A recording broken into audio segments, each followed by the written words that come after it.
Go. All right, welcome back to another episode of the Pin High Podcast presented by Pin High Media. This week we're going to talk about Justin Thomas's dwindling Ryder Cup hopes, and we're going to talk about who's this year's Tom Kim at the Wyndham Championship and through the FedEx Cup Playoffs. So let's get into it.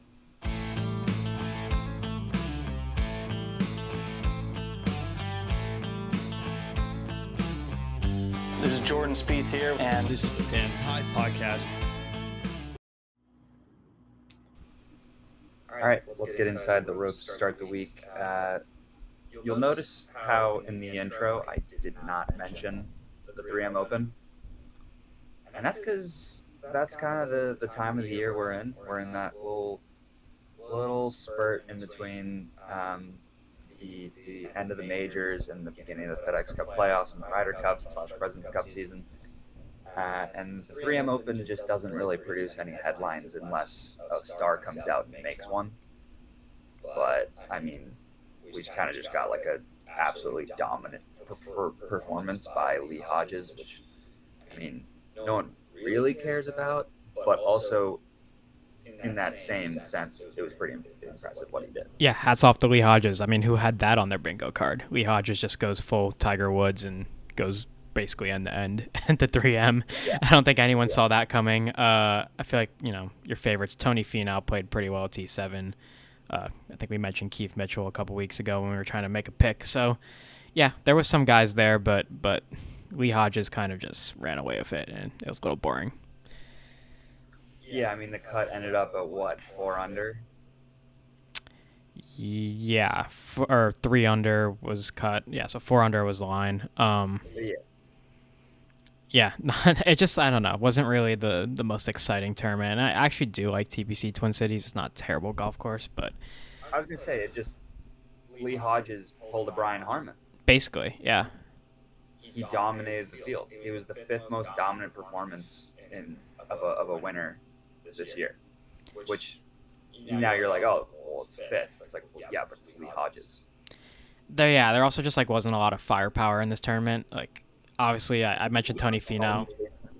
What'd you say? You had Tony chasing him. Chasing him, but he ended up finishing 9 back. Yeah, he just didn't have a good Sunday. Which, I mean, I think he shot 1 under on Sunday, which is just losing strokes to the field. Tony did this thing all weekend, I think, where he just played pretty bad golf, except for 6-hole stretches where he would just birdie all 6 holes, just birdie 6 holes in a row. But then, he'd go to the other side and shoot even par, which you just can't do at this course.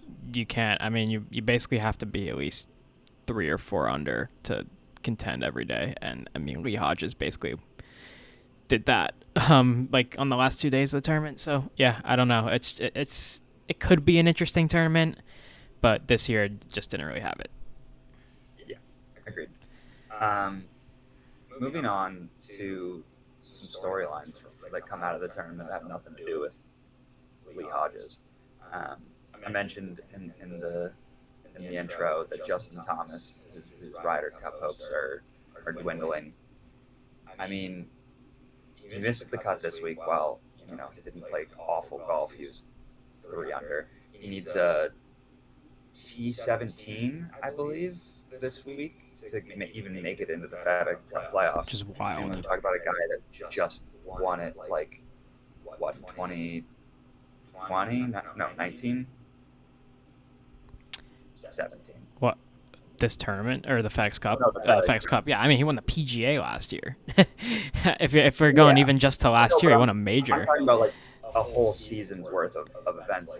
I know it's the top 70 now that only make it, but when you talk about guys of Justin Thomas's caliber, it's kind of crazy when we're talking about how he needs a top 17 to finish, and that we don't think he's probably even going to come close to it potentially. I mean, he's playing in the Wyndham Championship. JT would usually wouldn't play in this tournament, I think, but he's got to make it. I mean, yeah, it's been tough, and you're right. 2017 was the year that he won.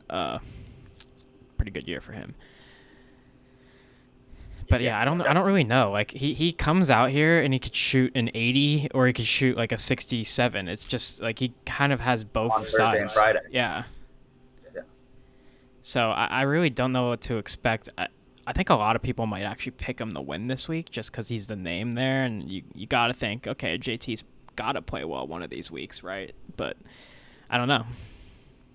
Yeah, I mean, I'll be rooting for him. I wouldn't, like, you know, take him as my pick to win, but I mean, like, his odds also being 35-1 and not like call it 12-1 to win this event. You had told me that before the year. I've been like, you're crazy. I mean, yeah, and it's not like it's a bit of a top-heavy field, but still, I mean, He's the biggest name. he's definitely the biggest name there.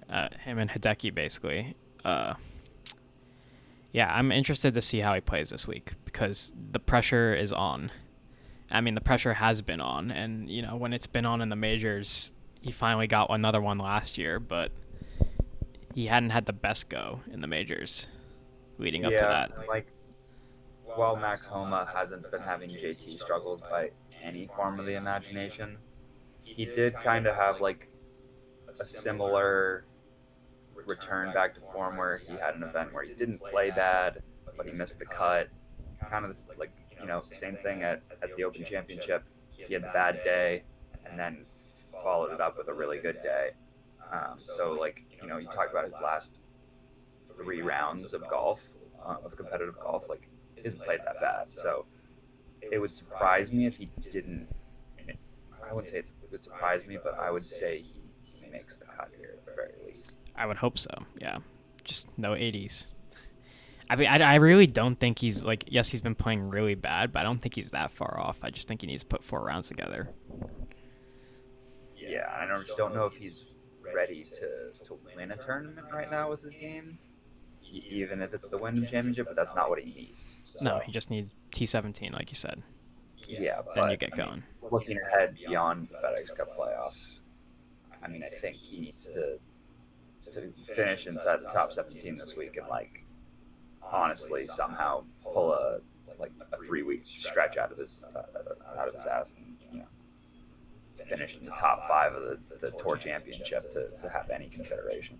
Yeah, I mean, could happen. You never know. He is that talented. So yeah, if he finds some form, there's no reason, I guess, to leave him off other than the fact that the Ryder Cup standings are just like that competitive right now. Yeah, I mean, I think like JT's such a glue guy for like a Ryder Cup team that if he just even if he doesn't make it to the Tour Championship, but plays well enough that like obviously makes it in and then plays well enough the first 2 events, I think they have a tough decision there because like I said, he's a glue guy. Like you kind of want him to be there, but he does have to show that he could compete and play because, like you said, the standings are tight. There's a lot of guys that deserve to go, and some guys that deserve to go aren't going to make it. So it's just like that every year, but really is this year. Yeah, and other news, I don't know if you saw this, Tiger Woods joining the PGA Tour board in like a transparency agreement. Yeah. Yeah, what exactly does that... I know what it means, but like... Yeah, so it's really matter to the average fan like you and me? I mean, it doesn't really do much for us, but it's part of their negotiations. It's a transparency agreement. So Tiger's on this board. I think he's going to be joined by, I think there's 6 players on the board, so he'll be one of the 6 with Pat Cantlay, Charlie Hoffman, Peter Malnati, Rory McIlroy, and Webb Simpson will be the other 5 player directors, and then there'll be 5 independent members from the PGA of America and other businesses, just as a part of this transparency agreement. I think they didn't like the way that this whole Live merger went down, and nobody knew what the hell was going on. So this is kind of to alleviate that, so that the players are all in the loop when it comes to things like this. I mean, this is their livelihood, so. Fair enough.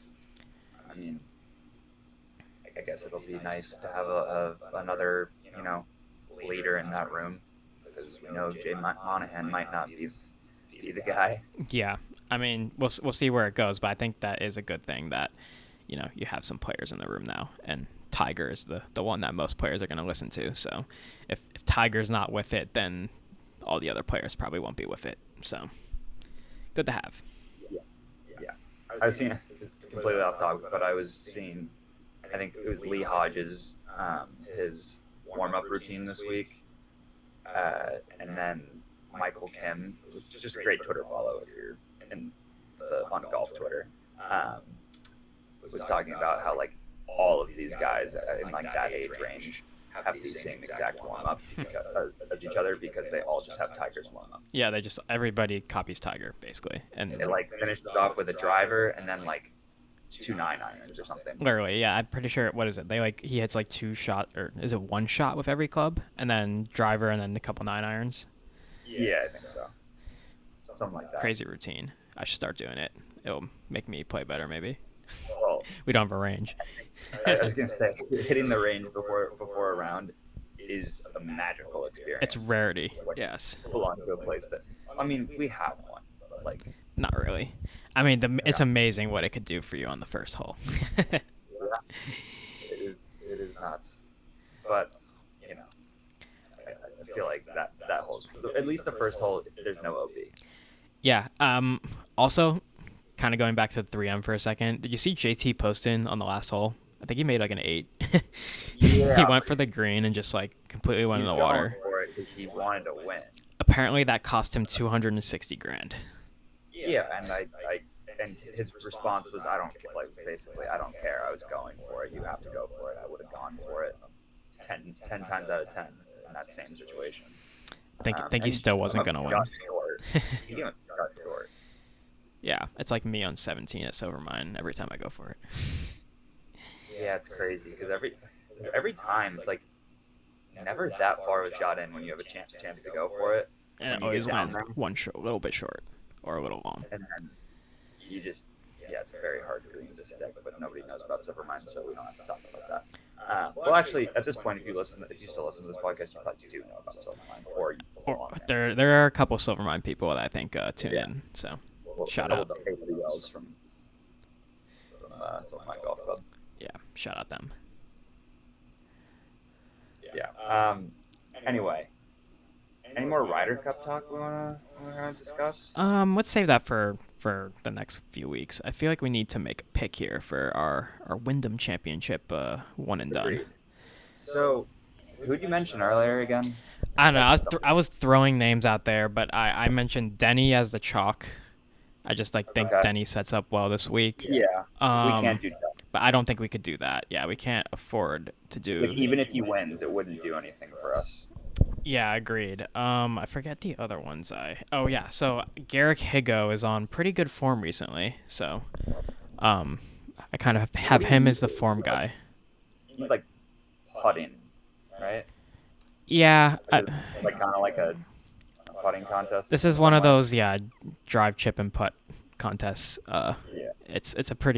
It's one of the easier courses, I think. But yeah, I have Garrick Higo just as a form guy. I think he's been top 20 in his last 3, maybe even last 4. So, yeah, Higo's on pretty good form. I don't know why. I just kind of see it. And then we're 4.6 million out of the. Need a couple winners. Out of 80th place. So, like, realistically, we need like 3 winners. And then over the next 3 I put in a random name, right? The random pick of the week, Troy Merritt. Don't ask me why. Just every once in a while, you just got to throw a name. Yeah. I mean, I'm not sure if I'm not sure who you like. So here's what we're gonna do. You remember that year? I want to say CT Pan was like in contention here. Yeah. I'm going to go to his data golf right now. I'm going to see what he did well that week. I think it was 2019, maybe. No. CT Penn. 2018, when Brent Snedeker won the second time. Okay, so he gained 2.17 on approach, a little bit off the tee, and then nothing really putting her around the green. That's interesting.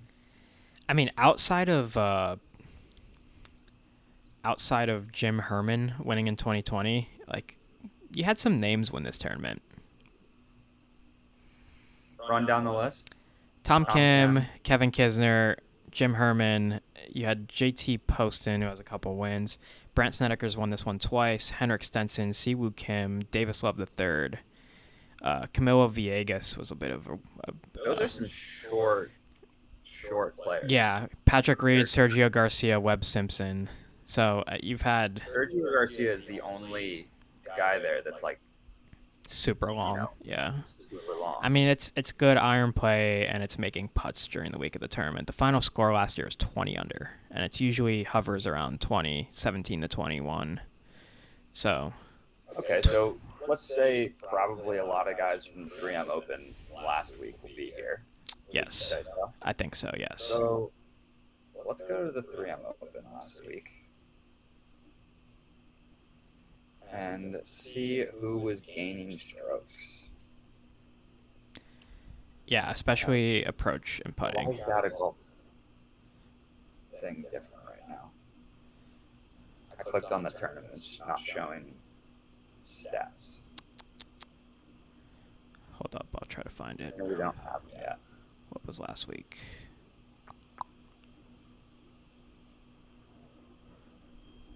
Possible they don't have them yet. 3M Open. Here we go, I got it. Where's the... Just need approach stats. Why do I just have the score, not the stats? Well, just to fill some dead time here, you think about guys that are shorter, they're a little bit shorter, we've got great approach, and, they're going to hit fairways. You think of Brendan Todd. Yeah, true. As somebody who's a little bit better than that, you might think of Adam Hadwin. Here we go, I found it. So obviously Lee Hodges led the field in strokes gained approach last week. No surprise. Yeah. Kramer Hickok was second in strokes gained approach. Chesson Hadley. Is he playing this week? I don't know. Chesson Hadley was next. JT Poston, previous winner at this tournament. Sam Ryder, Matt Kuchar. Let's look at putting. Get down to Kramer Hickok. He's playing. Putting was weird last week. So Dylan Wu led the field in putting, but was negative. He strokes gained total was 2.64. His putting was 2.88. So he was negative everywhere else except for putting. Trying to see, JT Poston kind of sticks out, but he's a previous winner. Garrick Higo, who I mentioned, was up there in putting as well. Callum Tarrant. For some reason, that name doesn't stick out to me as a winner. Neither do I. What's Kramer? Is Kramer playing this week? Did you find that out? Kramer is playing this week, yeah. He was, let's see what his form is. T30, cut. T28, 69, cut. T21, cut. T40, cut. 72, cut. A lot of cuts. He has no top 10s this year. What about Doc Redman? He has a T3 here. Does he? How's he been playing? He finished T30 last week. T9 Barbasol. Find his data golf here. As you can tell from listening to this, we are really searching. Yeah, I'm not sure about Doc. He's basically been negative approach almost every week of the season. Okay. I do like Higo. I don't know if Higo's gonna be popular or not. He's on a nice stretch of form here. You're not wrong. Yeah, 4 in a row where he's made the cut. 3 in a row, top 21. Did he play this tournament last year? I am seeing some. I just looked his name up on the internet, and I'm seeing some top 5 sleeper picks to watch out for the 2023 Wyndham Championship. I mean, listen, if we picked Higo and he won, we're probably moving up the standings quite a bit, I'd have to think. You are correct there. So I would go Higo. One more name I want to look at, because what we did say is that, like, bombers don't really win or here as often, it seems like. Harry Hall, pretty good approach player. Harry Hall. He's cut last week, but guys come out of nowhere. They really do, and the more I keep looking, like, the stats-wise, if we're picking a stats guy, this is too chalky, but JT Poston might actually win this week again. Yeah. He just, like, has all the stats plus the course history. The recent form, too. Yeah, it's like JT Poston's probably a pretty safe pick this week. But for our purposes, that might be a little too high up there. I agree. Then I think maybe the next best is probably Garrett Higo. If we want to just we can throw the bomber thing out the window. I mean, yeah, I don't think Higo's that long, is he? Isn't he pretty long? I think you're thinking of Wilco, both South Africans. I don't think Higo's that long. Yeah, I'm thinking of Wilco and Niebuhr or whatever. Yeah, Higo, I actually do. Now I'm curious just to see how long he actually is. He has 19th strokes gained off the tee this season.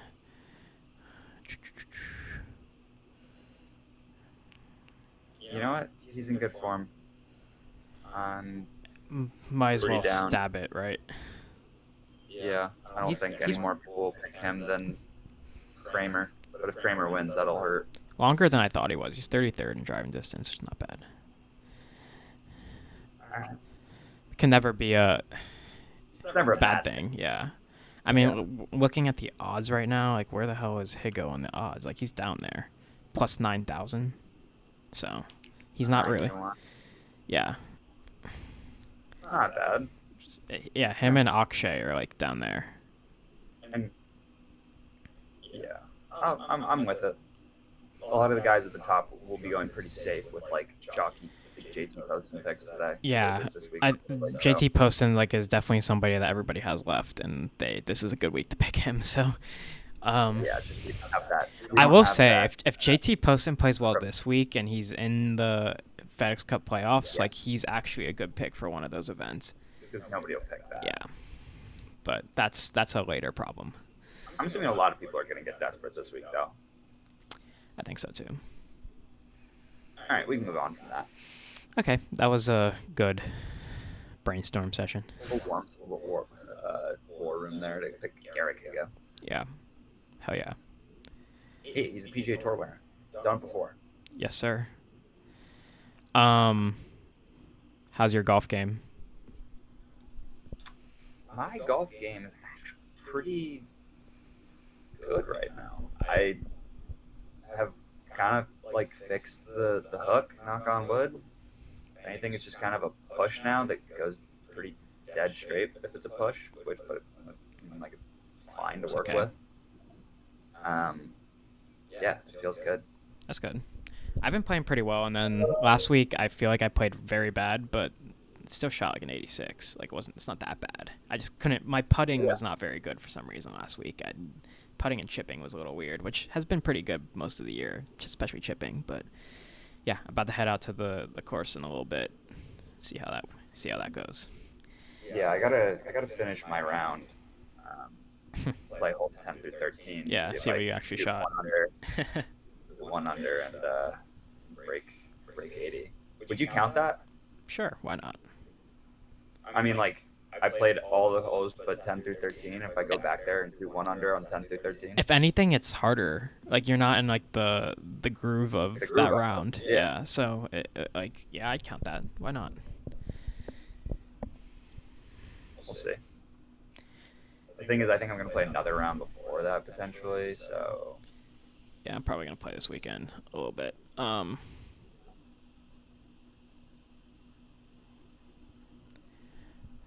Yeah, I don't know. That's kind of the state of the game right now. I don't really have much else to say.